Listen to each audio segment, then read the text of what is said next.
Anytime a service business comes to us and they say, Victor, we're at $1 million a year, we're stuck, we're plateaued, we can't grow. What do we do? I will look at one of three things. I'm either going to look at your product, your pricing, or your process.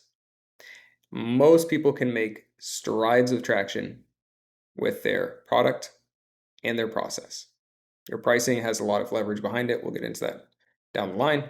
But your product and your process. Most businesses, don't really have a process.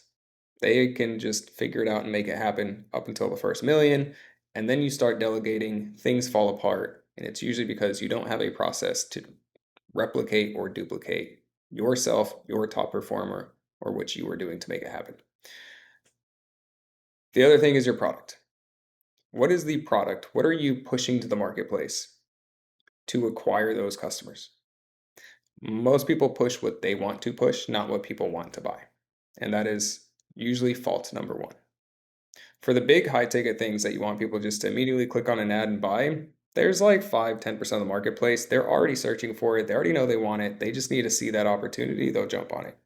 And then you come back and you're like, oh my gosh, ads are getting expensive. Nobody else wants this. It's not because they are a shitty lead.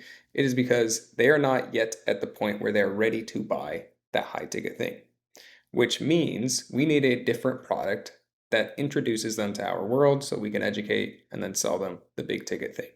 This is typically where discounts come in, typically different types of promotions and offers, but nonetheless, if you have 10 different services, I promise you there is one service that will get you 10 times more customers.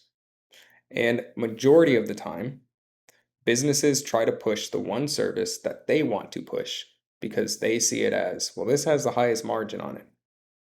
We can sell this thing for $2,000. So just get me those types of customers. And the problem behind that is it's going to cost you about $2,000 to get that customer paying you $2,000, which means you don't really have any more margin on it, right? And so your product, your process are the two biggest things. Your pricing, I will just say this, if you looked at the average in your marketplace and you just went a little bit above, a little bit below on your pricing, you have so much leverage you don't even know about just yet. We'll make that a video for another time though.